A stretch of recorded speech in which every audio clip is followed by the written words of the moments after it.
اس کو بیان کیا. حضرت امام مسلم رحمت اللہ علیہ نے اس کو اپنی کتابوں کے اندر قلم بند کر دیا. اور الحمدللہ جب حاجی حج کو جاتے ہیں تو ایک بہت بڑا پیغام لاتے ہیں. لبیک اللہم لبیک لبیک لا شریک لک لبیک ان الحمد والنعمت لک والملک لا شریک لک. حاضر ہیں لبیک اللہم لبیک، اے اللہ ہم حاضر ہیں، اے اللہ سبحانہ و تعالی ہم نے اپنا جو مال ہے ہم نے تجارت کے لیے اپنی پونجی کو ہو سکتا ہے کہ اس سے ہم گھر بنا سکتے، ہو سکتا ہے کہ ہم عیش و عشرت کے ساتھ زندگی گزار سکتے، یا پھر کسی کی شادی کر سکتے، یا پھر اس مال کو ہم انویسٹ کر سکتے. لبیک اللہم لبیک، اے اللہ سبحانہ و تعالی آج ہم چاہتے ہیں کہ تجارت کرے اللہ سبحانہ و تعالی کے ساتھ. لبیک ہم حاضر ہیں اللہ، لا شریک لک لبیک، تیرا کوئی شریک نہیں ہے، لبیک ہم حاضر ہیں. یہ وہ بیج ہے توحید کی بیج جو ہر حج کرنے والا حاجی جاتا ہے اور اپنے سینے اور اپنے دل میں وہ بیج لے کر آتا ہے، تاکہ اپنے اپنے ایریے میں، تاکہ اپنے اپنے علاقے میں اس بیج کو لا کر پیر دے، پھر توحید کا درخت تناور ہو جائے گا. اور اس کے بعد جب صدیاں گزرتی گئی تو الحمدللہ پھر دیکھا تاریخ نے، دیکھا ان سارے لوگوں نے کہ مسلمان سارے چپے چپے اور ممالک میں پھیلتے چلے گئے. کبھی ان کی صدائیں صحرا میں گونجی، کبھی ان کی صدائیں پہاڑوں سے ٹکرائی اور دیواریں چین سے جا کر لا الہ الا اللہ محمد الرسول اللہ کی آواز ٹکرائی، تو کبھی جبرالٹا اور جبل طارق کے پہاڑ کو جا کر ان کی آوازیں ٹکرائی. انہیں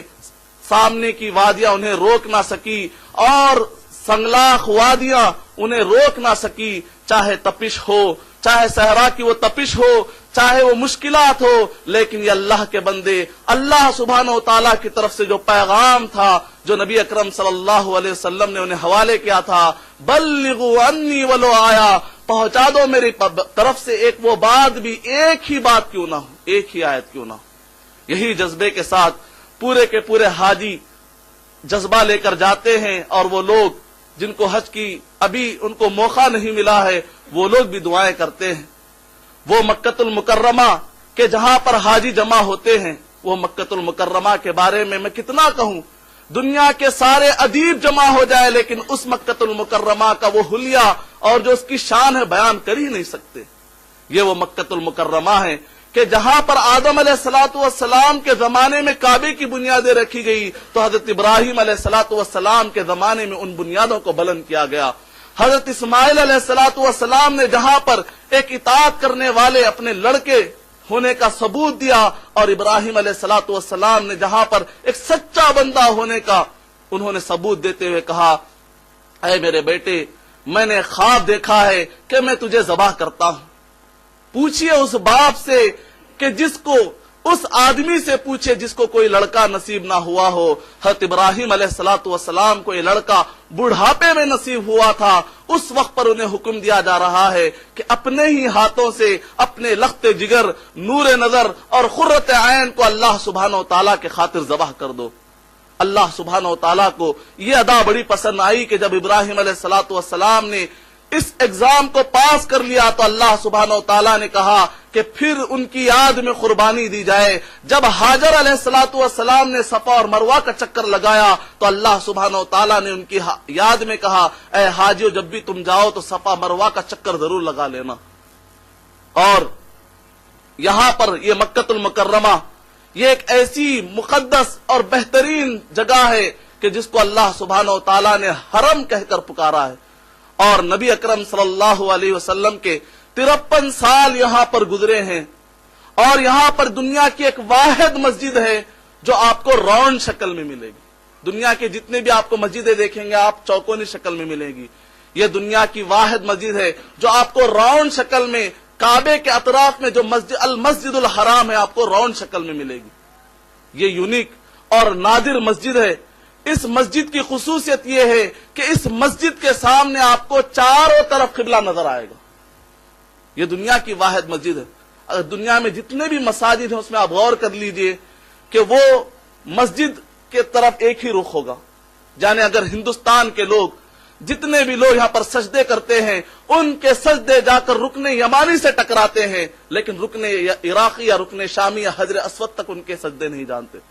لیکن یہ مسجد میں سجدہ کرنے والے پوروں کو آپ دیکھ لیجئے کہ چاروں طرف ان کو قبلے کا موقع ملا ہوا۔ اور اس مسجد کی خصوصیت یہ ہے کہ بندہ دیکھتا ہے کہ سارے مساجد میں کہ قبلہ سامنے نظر نہیں آتا، لیکن اس مسجد کی خصوصیت یہ ہے کہ آپ کو سامنے قبلہ نظر آئے گا۔ اور اس کے بعد حاجی کی بھی تو ادا دیکھیے، کتنی پیاری ادا حاجی کی ہے، نہ وہ اپنے آپ سے چلتا ہے نہ وہ اپنے آپ سے ٹھہرتا ہے۔ جہاں پر رب کا حکم ہو جاتا ہے وہ چلنے لگتا ہے، جہاں پر رب کا حکم ہوتا ہے وہ بیٹھ جاتا ہے۔ یہ نہیں کہتا کہ مجھے اب چلنے کی ضرورت ہے، یہ نہیں کہتا کہ مجھے اب بیٹھنے کی ضرورت ہے۔ منا سے عرفات، عرفات سے مزدلفہ، پھر مزدلفہ سے منا، بس چلتے ہی جانا ہے، کیونکہ حاجی کو معلوم ہے کہ میں اپنے نفس کا بندہ نہیں ہوں، میں اللہ سبحانہ و تعالیٰ کا بندہ ہوں۔ اور یہی حاجی جب عرفات کے میدان میں 9 ذی الحجہ کو جمع ہو جاتے ہیں تو اس وقت پر آپ اندازہ لگائیے اللہ سبحانہ و تعالیٰ خود اس منظر کو دیکھنے کے لیے، صحیح بخاری اور صحیح مسلم کی روایت کے مطابق اللہ سبحانہ و تعالیٰ خود اس منظر کو دیکھنے کے لیے تھوڑا قریب آتے ہیں اور پھر دور جاتے ہیں۔ اس قریب آنے کی کیفیت ہمیں نہیں معلوم، اس دور جانے کی کیفیت ہمیں نہیں معلوم، لیکن اس پیارے منظر کو دیکھنے کے لیے اللہ سبحانہ و تعالیٰ خود قریب آ جاتے ہیں۔ اور اس کے بعد فرشتوں سے مڑ کر پوچھتے ہیں،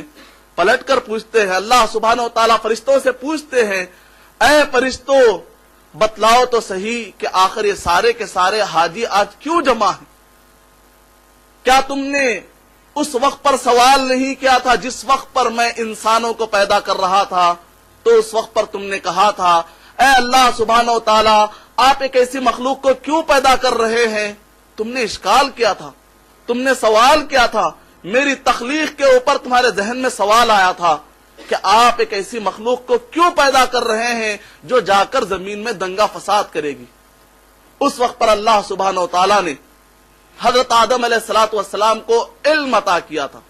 اس کے ذریعے سے اللہ سبحانہ و تعالیٰ نے فرشتوں کو یہ جواب دیا تھا کہ دیکھو علم میں آدم علیہ السلام بڑے ہوئے تھے۔ آج اللہ سبحانہ و تعالیٰ پھر دوبارہ فرشتوں کی طرف متوجہ ہوتے ہوئے کہیں گے اے فرشتوں آج دیکھو یہ بندے جو علم جنہوں نے حاصل کیا تھا آج وہ عمل کے میدان میں بھی کتنے آگے۔ تم نے پوچھا تھا نا کہ یہ لوگ جا کر دنگا فساد کریں گے، نہیں، دیکھو آدم علیہ السلام کے ہزاروں لوگوں کو دیکھو، آخر یہ لوگ کس وجہ سے آئے ہیں، آخر کیوں آئے ہیں سارے کے سارے لوگ؟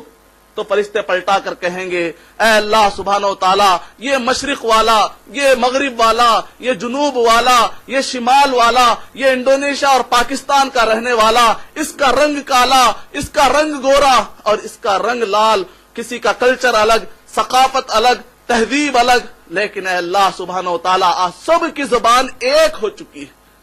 سب کی زبان پر ہے لبیک اللہم لبیک، لبیک لا شریک لک لبیک، ان الحمد والنعمت لک والملک لا شریک لک۔ سب کی زبان عربی زبان ایک ہی، سب کا رخ ایک طرف اور سب کا لباس ایک، اور پورے کے پورے احرام باندھے ہوئے ہیں اللہ سبحانہ و تعالیٰ، یہ صرف اس لیے آئے ہیں تاکہ تیری رضا حاصل کر لیں۔ تو اللہ سبحانہ و تعالیٰ عرفات کے میدان میں کہتے ہیں گواہ رہنا ہے سارے فرشتوں، اور اعلان کروا دو سارے فرشتوں کو بھی اور ان کو بھی گواہ بنا دینا،